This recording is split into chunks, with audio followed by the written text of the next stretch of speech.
Fala galera, beleza? Começando mais um vídeo aqui no canal Abel Invest. Rapaziada, no vídeo de hoje vamos falar sobre o DEVA11, o fundo imobiliário que até o momento está com maior prejuízo na carteira. É o fundo Pimenta, que nós colocamos lá no início da carteira e realmente esse problema se concretizou. Hoje eu quero mostrar para vocês o tanto que ele caiu, mais de 40%, quanto que eu já recebi deste fundo imobiliário desde o início, tá pessoal? E por que eu tenho esse fundo imobiliário na carteira? Afinal de contas, é um fundo imobiliário problemático e nós temos ele na carteira desde o início. E por que ele ainda está aqui? Hoje a gente vai ver tudo isso e principalmente vamos fazer uma análise também no relatório, entender o porquê esse fundo está tão problemático. Será que ainda tem esperança? Vamos olhar ali os ativos que tem na carteira deste fundo e a gente vai ver se ainda há esperança ou não para o DEVA11, tá? Já trouxe aqui, pessoal, o MXRF11, mostrei o resultado desde o início até hoje, já trouxe o BTLG11 e hoje o terceiro fundo imobiliário. Eu falei, quero trazer agora um que deu prejuízo. Irei fazer isso com os 18 ativos que temos na carteira, tá? Trazendo aqui o resultado desde o início. Então peço que você fique comigo até o final do vídeo, porque como eu disse, o ponto mais importante é a análise que nós iremos fazer dentro do relatório gerencial, tá? Aprender a fazer uma análise lá dentro vai com certeza te trazer tranquilidade para escolher seus ativos.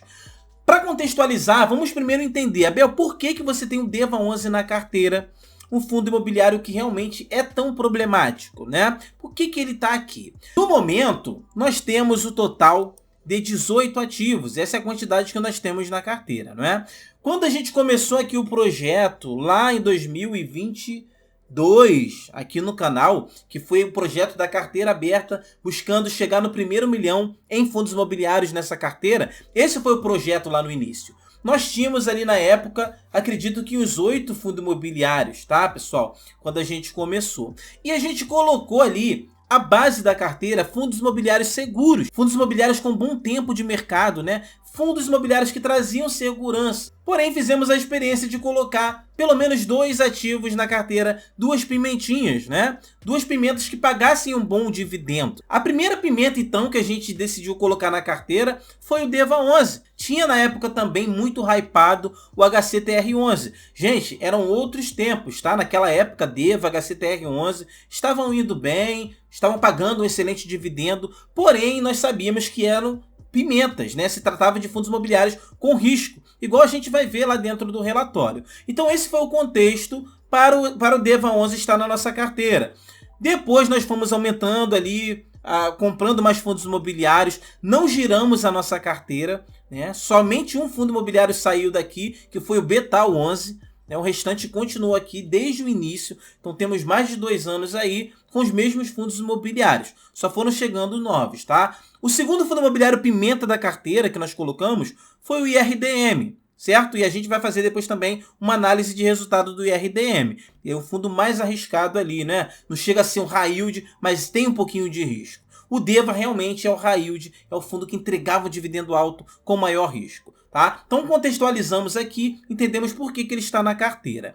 Chegamos a ter uma posição grande no DEVA11 em um determinado momento. Porém, depois de um período, eu fiz o quê? Eu reduzi uma parte do DEVA. Vendi um pedaço dele ali, aproveitei uma alta que ele teve, foi para R$ 69,00. Então aproveitei essa alta e desfiz de uma parte do DEVA11, deixando apenas um pouquinho dele aqui na carteira. Hoje nós temos uma média aí de R$ 5.000 do DEVA11, é a nossa menor posição, tá? Então entendemos o contexto do DEVA11 na carteira. Falando de resultado, Abel, o risco se concretizou? Sim, pessoal. Hoje o DEVA11 ele caiu mais de 40% dentro da carteira. Hoje eu tenho aí 151 cotas do DEVA11. Meu preço médio nele é R$ 61,82. O preço dele atual é de R$ 34,50. E o prejuízo no momento, porque prejuízo é momentâneo, pode aumentar e pode diminuir. Prejuízo cravado quando a gente vende, né? No momento, um prejuízo aí de 44%. Então aqui é o resultado, né, de variação e de rentabilidade. Diferente dos outros, aqui a rentabilidade boa, esse aqui é uma rentabilidade também de menos 41%. Então um fundo que realmente deu problema. E quanto que a gente recebeu de dividendo do DEVA11 até hoje? Deixa eu mudar aqui, ó. Vamos lá. Então temos aqui na abinha proventos, somente o DEVA11, né? Nós temos ele desde junho desde maio, na verdade, de 2022. Então, muito tempo. O primeiro dividendo recebido foi de R$ 28,80. E aí ele foi crescendo, porque a gente foi aumentando a posição.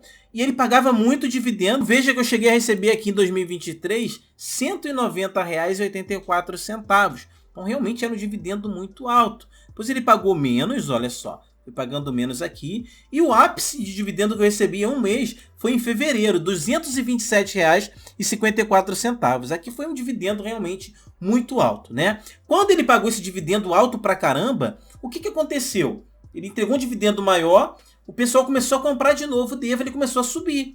Nesse momento que ele começou a subir, eu falei, opa, e agora? Eu comecei a vender parte do DEVA 11, diminuindo a nossa posição nele. Hoje nós temos 5 mil em posição. Claro que esse valor ali está em queda, né, porque ele está com uma queda de 40%. A gente diminuiu uma parte dele aqui e fui diminuindo gradativamente. Veja que o dividendo foi diminuindo, ó, porque eu fui vendendo o DEVA 11, tá? Até ele chegar aí na média de R$ 64,00, ó. 64, 69 de dividendo por mês. Foi quando eu realmente diminuí total de posição nele, tá? E recebi até hoje dele realmente muito dividendo, gente. Em 2 anos, R$ 2.695,03, né? Veja que o dividendo foi aumentando até o momento que eu vendi. E aí ele voltou para baixo e não comprei mais. Então ele está estagnado ali na carteira. Essa é a história do DEVA 11 na nossa carteira. Mas será que ele pode voltar a subir? Como é que está a situação do DEVA 11 agora?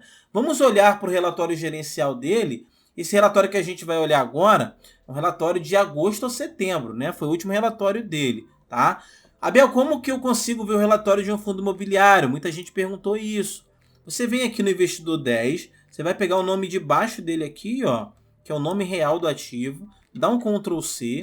No Google, você vai digitar aqui, ó, Fundosnet, tá, pessoal? Ó, digitou Fundosnet, você vem no primeiro site aqui, ó, clica nele, vem em filtros, você copiou o nomezinho dele lá, não foi? Cola aqui, ó, nome do fundo, clica nele e aí você vem em filtrar. Aqui você terá tudo que você precisa, tá? Relatório, informe mensal estruturado, tá? Rendimentos e amortização. Então vem tudo aqui. E o último relatório dele foi aqui, ó, dia 30/8/2024. É esse que a gente vai analisar agora.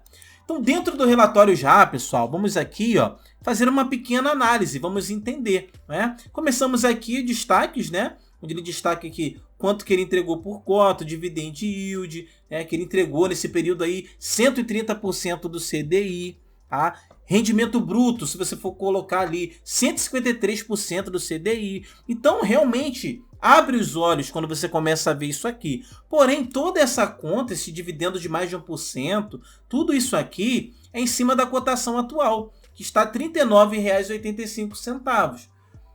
Essa cotação atual, ela caiu pra caramba. O preço justo do ativo não é esse.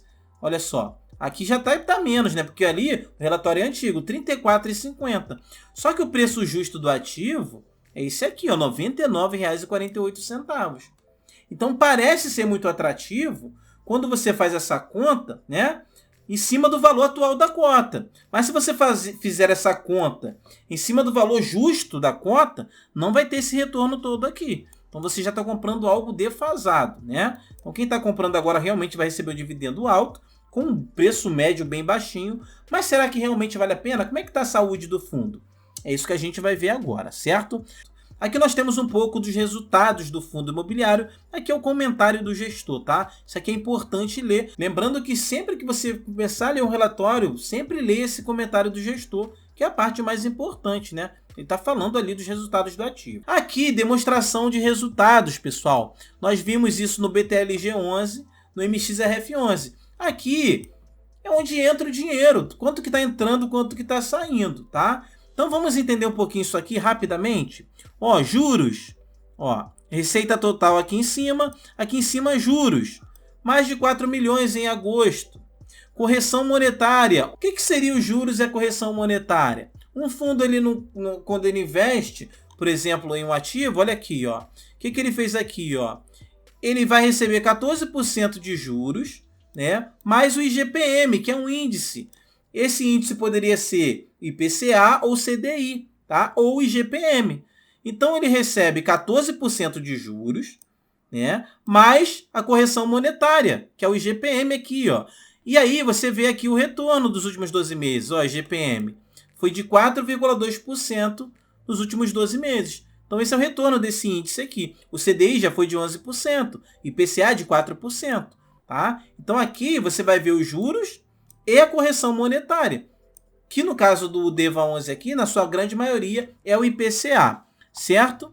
Aqui, ó, rendimento do caixa. Rendimento do caixa é sempre o dinheiro que o fundo tem em caixa, como se fosse uma reserva de emergência, e ele deixa investido ali rendendo juros. Você não faz isso também? Você tem tua reserva de emergência na caixinha da Nubank, e ela rende juros para você, não é? Mesma coisa o caixa que o fundo tem. Ele investe na renda fixa e recebe juros também. E como é lucro, ele também tem que incluir na participação aí para os seus cotistas, tá? Então ele também vai entregar isso aqui como lucro. E aqui abaixo receita de fundos imobiliários, que ele também tem fundo imobiliário na sua composição. Então ele recebeu basicamente juros, porque uma carteira de CRI, diferente de um fundo de tijolo, correção monetária, não é? Correção monetária, que nós entendemos também o que se trata, a grosso modo, tá, pessoal? O rendimento do caixa, que nós entendemos também, que é o dinheiro parado que ele investe, e receita de outros fundos imobiliários. É isso que o fundo recebe e repassa para a gente. Basicamente isso. E aqui as despesas do fundo, né? Principalmente com a administração, né, pessoal? Aqui, ó, ainda teve uma reserva de lucro, ó, de R$32 mil, tá? Então ele entregou 6.320.000 e recebeu no mês 6.994.000, tá? Então basicamente é isso, né? Quanto que entrou, de onde que entrou e quanto que saiu. Aqui abaixo ele mostra aqui, ó, de onde vem a maior parte do dinheiro. A maior parte do dinheiro vem de juros, tá vendo? Aí depois vem a correção monetária, que a gente já entendeu o que é, né? Os juros mais o IPCA. Temos outras receitas aqui também, tá? Provavelmente essas outras receitas aqui é relacionado ao retorno da renda fixa que a gente falou, do dinheiro que eles têm em caixa. Receita de FIIs, fundos imobiliários que eles têm na carteira. E aqui a despesa e a reserva de lucro, né? Então ele pega uma parte desse lucro ali e ele às vezes segura. Ele tem que segurar no máximo até 6 meses, tá? Cada mês que ele segura aquele lucro, depois de 6 meses ele tem que entregar esse lucro aí para todos nós, certo? Bom, então aqui a gente entendeu o resultado, tá? Do fundo imobiliário, de onde vem o dinheiro, que é importante. Aqui abaixo o dividend yield dos últimos 12 meses, que aqui é meio que uma farsa, claro, vai contar para quem está comprando agora o valor da cota atual, sempre lembrando que essa conta aqui é em cima do valor atual da cota. E a cota está lá embaixo. Então vai aparentar que o juros está muito alto. Mas se colocasse o valor da cota real, não seria esse retorno aqui. Por que não seria? Porque agora a gente vai ver a carteira do fundo repleta de problemas, gente. Isso aqui, ó. Temos 3 situações aqui nessa carteira. Aqui embaixo está tudo verdinho, né? A maioria, tá vendo? Aqui a carteira. Cada corzinha dessa aqui, ó, verdinha, amarelinha, cada uma dessa aqui é uma negociação que o fundo fez. É um empréstimo que o fundo fez, tá? Para uma empresa do setor imobiliário e vai receber os juros. Porém, essas cores aqui significam o seguinte: quem tá verdinho aqui é porque tá ok. Tá adimplente, tá pagando tudo direitinho. Quem tá vermelho, problema gravíssimo, que é a inadimplência. Ele não está pagando, ele já está devendo. Aquele camarada que pegou dinheiro emprestado e não pagou. Ele não está pagando. Então aqui nós temos aqui alguns vermelhinhos, né? E bastante. Você pega uma carteira boa de um fundo imobiliário aí, high grade, perdão, é 100% adimplente, não tem inadimplência. Aqui, ó, vocês estão vendo aí que está tendo problema, né? E o amarelinho? O amarelinho também é um problema. Carência de juros. O que é uma carência de juros, Abel? Muitas vezes, o que acontece aqui? O devedor, o cara que está devendo, ele não consegue pagar tudo. Ele pegou o empréstimo, mas ele não está conseguindo pagar tudo. Pô, tá com problema, tá ruim. O que ele vai fazer? Ó, vou te pagar somente a correção monetária, tá? Vou te pagar somente ali o indexador. E os juros eu te pago depois. Então ele está em carência de juros. Ele está pagando ali só a correção monetária ali. Muitas vezes só pagando o IPCA do período. Mas os juros, ó, que é IPCA mais 11. Então ele está pagando ali a correção monetária, mas não está pagando os juros. Está pagando só o IPCA do período, mais a inflação do período, mais os juros que é bom ele não está pagando porque ele não tem condições. Ou às vezes ele tem até um período sem pagar nada. Ó, vou te dar 6 meses sem pagar. E é isso aqui, esse amarelinho aqui, O vermelho já é um problemão. O amarelo aqui, ele complica o retorno do fundo imobiliário. O fundo imobiliário não consegue aumentar seu dividendo, porque ele não está recebendo. Né? Boa parte da carteira aqui está com problema, gente. Boa parte da carteira. Praticamente a metade da carteira com problema. Se não está inadimplente, está em carência de juros, pagando só a inflação, e olhe lá. E aí, galera, que é aquela questão. Qual a lógica disso aqui melhorar? Se cada dia que passa aparece mais um problema na carteira do fundo. Então, qual a esperança que eu tenho de que o fundo vai recuperar lá na frente e eu vou fazer um bom negócio? Né? Então, aqui que é o momento de atenção, a gente entender a carteira do fundo. E nós temos aqui negociações arriscadíssimas, pessoal. Por quê? Você vê pelo retorno. Tá? E concretizou, os camaradas não têm como pagar. Então, veja aqui, IPCA mais taxa de 11%. Se hoje IPCA mais 6 na renda fixa é um sonho, nossa, IPCA mais 6 é um retorno maravilhoso. 6% mais inflação. Olha essas negociações do DEVA. IPCA mais 11, IPCA mais 11,5, IPCA mais 13. IPCA mais... Gente, IPCA mais 13. É absurdo. Tu pega 13%, mais a média do último ano que foi 4%. 17% ao ano de juros. É muita coisa. Tá? Temos aqui pior, tá? IPCA mais 15. Ó, IPCA mais 14. É absurdo. IPCA mais 15 é quase 19% ao ano. Qual empresa que vai dar conta de ficar pagando isso? Olha só. Num país totalmente inflacionado. IPCA mais 15, IPCA mais 15. Então, uma carteira de altíssimo risco, gente. E por que é uma carteira de altíssimo risco? E por que essas empresas aceitam pagar um juros tão alto assim? Porque são empresas que não têm uma alta nota de crédito. Não tem um score alto, se vou trazer para a gente aqui. Né? A gente fala de score. São empresas que não têm uma boa nota de crédito. Não são bons pagadores. Então eles não conseguem, por exemplo, ir lá, vamos lá, no RBRR11, no fundo high grade, e pegar um empréstimo pagando juros menor. Eles não são uma empresa aqui com uma nota de crédito alta. O DEVA já aceita emprestar dinheiro para esse tipo de empresa. É como se emprestasse dinheiro para aquele carinha que tem um score baixo, fama de mal pagador, cara que não paga os outros. Ó, aceito te emprestar, mas tu vai me pagar com juros altíssimo. E é o que acontece aqui. Então ele recebe um juros maior com maior risco. E esse risco, quando se concretiza, é isso aqui que dá. Tá, pessoal? Uma carteira aí a metade aí com problema. E aí você não tem esperança de que isso melhore, tá? Então, cuidado. Faça análise antes de sair comprando. Certo? Aqui embaixo nós temos o portfólio da carteira, só para a gente finalizar, ó, 90% da carteira de CRIs, de CRI, ele emprestou dinheiro para essas empresas, 6% de outros fundos imobiliários, ele também compra a cota de outros fundos imobiliários, 3% de caixa. 3% é aquele dinheiro que ele investe, que está em caixa, que dá aquele retornozinho que a gente viu lá em cima. Tá? Aqui é subordinação, pessoal, nós temos sênior, única, subordinada e mezanino. Em resumo, única é tudo igual, tá? Não tem um risco maior nem menor. É a mesma coisa, única. Agora, sênior, mezanino e subordinada é o grau de risco de cada operação. Sendo a sênior o menor risco, porque tem prioridade no recebimento. E aí eu vou fazer aqui uma analogia para você entender. Imagine que você e mais 3 amigos, juntam vocês 3, tá? E emprestam dinheiro para um outro amigo. Você emprestou dinheiro, vocês 3 ali, certo? Esse amigo aqui ele vai ter uma prioridade na hora de pagar. Ele vai receber. Quem recebe primeiro? A gente vai dividir entre sênior, mezanino e subordinada. Sênior é o cara que tem prioridade no recebimento. Então, o primeiro dinheiro que entra, esse aqui recebe primeiro. Só que ele recebe os juros menor, menos risco. Sobrou, aí o segundo vai receber. Opa, mezanino. Sobrou, aí o último vai receber, que é o subordinado, que é o maior risco. Então aqui o retorno é maior, porém o maior risco de não receber. Por quê? Porque se esse amigo aqui, que vocês emprestaram dinheiro, na hora que ele for pagar 100 para cada, ele só tiver R$200, esse recebe 100, esse recebe 100 e o último aqui, que é o subordinado, não recebe nada. Então, a subordinação é uma fila, uma cascata de prioridade.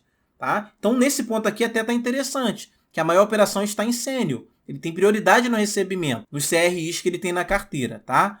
Mezanino é o mediano, ele está no meio ali. Depois do sênior, o mezanino recebe. Porém, ele tem 13% de operações subordinadas, que ele está em último para receber. Então, todo mundo recebe primeiro, tá? E ele só vai receber por último. Então, por isso que às vezes a gente vê ali muita inadimplência. Não sobra dinheiro para o DEVA receber. E um CRI muitas vezes tem essa subordinação. Tá? Tem vários investidores ali. dentro da classe do sênior, do mezanino e do subordinado. Isso aqui é basicamente uma prioridade no recebimento. A série única não tem essa prioridade, tá? Todo mundo vai receber de forma igual, certo, pessoal? Aqui é o segmento dos ativos, tá, pessoal? Basicamente isso aqui. Ó, a base aqui é IPCA mais 10, o que é absurdo. 96% das negociações aqui, na média, é IPCA mais 10. Então é muito alto. Lembra que eu falei IPCA mais 6 é bom? Imagina IPCA mais 10. Aqui as negociações pelo Brasil, certo, pessoal? E aqui abaixo nós temos aqui, ó, os imóveis, tá? Que pegaram o empréstimo aí, as empresas que tomaram esse empréstimo aí, que são os CRIs. Certo? Então aqui nós vimos uma análise de um relatório gerencial de um fundo imobiliário high yield, de papel. Poderia ser high grade? Poderia. Qual a diferença? Provavelmente essas operações aqui, ó, seriam um retorno menor. IPCA mais 7, IPCA mais 8 ali estourando, IPCA mais 9, um absurdo. Tá? Então o fundo high grade ele vai te entregar um retorno menor, porém as empresas que estão aqui têm uma nota de crédito. São empresas que realmente pagam sua dívida. Dificilmente vai ficar inadimplente. Então essa é a escolha que a gente faz. A conclusão do vídeo é a seguinte. Quando você for construir sua carteira, né, vai construir sua carteira ali com fundos imobiliários, dê prioridade para os melhores. Ah, não posso colocar uma pimenta? Pode. É 2% da minha carteira aqui. Tá dando problema? Tá. Mas imagine se eu tivesse ali uma ambição muito grande, metade da minha carteira tivesse no DEVA 11. Metade do patrimônio estaria negativo agora. Então, só um pedacinho do meu patrimônio ali que está indo mal, porque é o DEVA 11 e a escolha que eu fiz de colocar uma pimenta na carteira. Ele continua aqui, não traz problema para mim. A gente não pode ser muito ambicioso, de, vou colocar ali metade do meu patrimônio no DEVA, porque ele vai pagar um dividendo super alto. Eu quero mais de 1% ao mês. É aí que é o problema, você está com um risco muito alto sem saber o que você está fazendo. Então, entendendo o relatório, gente, não tem erro, certo? Esse foi o vídeo de hoje, eu espero que vocês tenham gostado, tenham curtido, tenham entendido principalmente a análise de um fundo imobiliário de papel, tá? Tamo junto, até o próximo vídeo e valeu!